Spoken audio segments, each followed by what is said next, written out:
Hey guys, welcome back to another video. So I knew that they were going to be releasing some patch notes at some time this week. I wasn't too sure when, especially since we didn't get nothing over the holiday break. So I figured let's go ahead, sit down, and kind of go over everything. I get confused on what day they were releasing these, if it's going to be meant for Tuesdays or Wednesdays, but regardless, it seems like it's a pretty small list, so let's kind of go over and see what they had to say. So greetings adventurers, this week's update is focused on resolving some issues that have arisen from the November update. Obviously, our development team is continually working on improving the new world experience, and they thank you for your patience and reports that you continue to make on the official forums.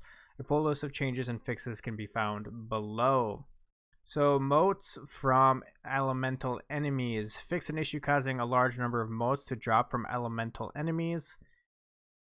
So, okay, so that's getting nerfed. So we also removed elemental motes as rewards from gathering elemental creatures and reduced the amount of other resources acquired from them to account for the number of them in the world and the frequency at which they respawn.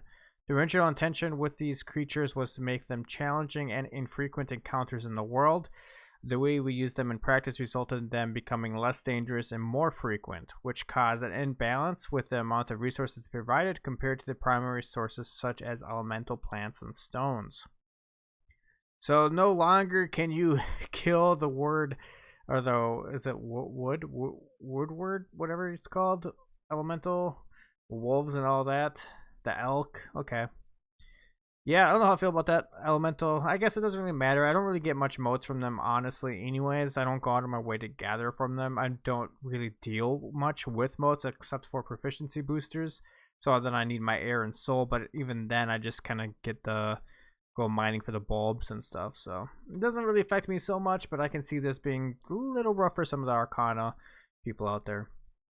Missing horticulture gear. Some of you know that people have ended up getting their gear, like their harvester gear, kind of disappeared. Luckily, I haven't had that issue, but I don't think anybody in the company has either. But obviously, this is a problem that a lot of people are coming across.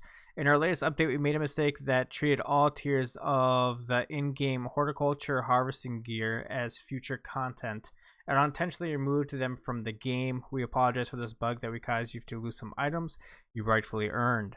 If you have lost the acquired piece of harvester armor, you should have an extra rewards chest in your inventory after this update. These reward chests contain a full set of horticulturist armor provided at the highest tier you personally have acquired in the past for any piece of the harvester set. They are also rolling at the maximum gear score for that tier and will be usable at any level to ensure you can equip them. These items are marked as bind on equip, like any harvester armor piece you would encounter normally. Once you open the chest, it will provide you these 5 items. Okay, so people who lost their gear are getting their gear back, or at least getting stuff that's going to replace it. So that's not bad, not a bad place. We enable trading, housing, nice. Trading, moving, salvaging of furnishings, housing items. Good. That means we can kind of get rid of some of the stuff that's been sitting in my inventory that I couldn't put it into the chest. Oh, that was a little annoying for me, not being able to place things or get things out of my chest.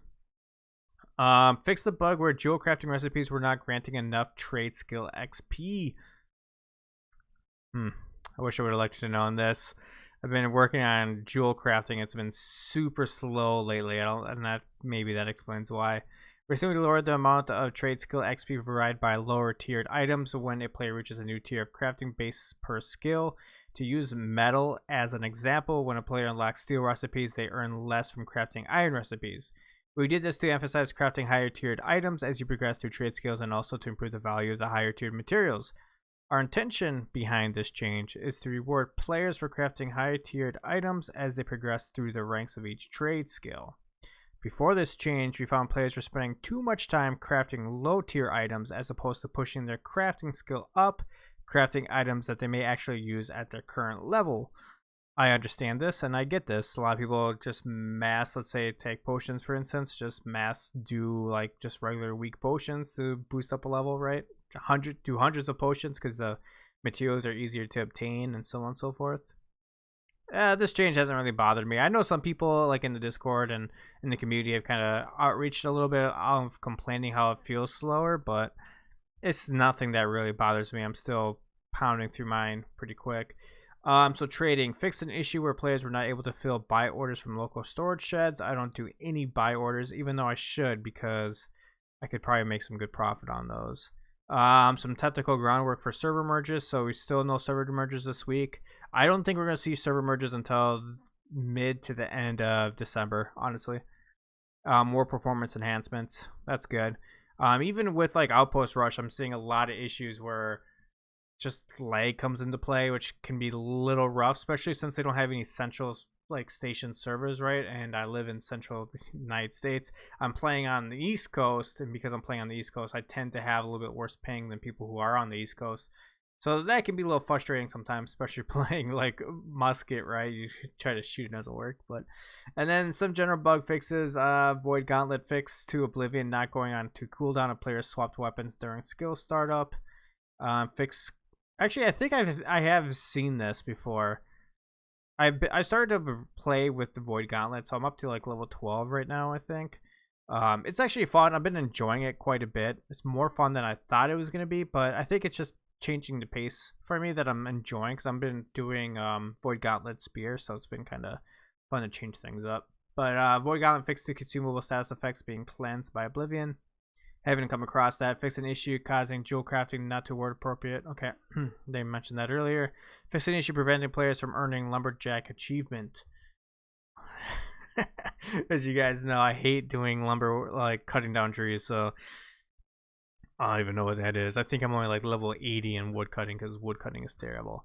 But anyways, it's not a very drastic update. I mean, to be fair, coming off of a holiday week, right, in the United States, so there's a good chance there's not going to be a whole lot new coming. So I think next week we're going to have a little bit bigger patch. I think they're going to be laying the groundwork within the next couple weeks for server merges, and then potentially seeing maybe a little bit new content at the end of December, starting off the new year. But I still would like to see a roadmap. However, we're not getting any roadmaps yet, so hopefully we get something sooner than later. Anyways, guys, what do you guys think of the new patch notes? Leave me a comment down below.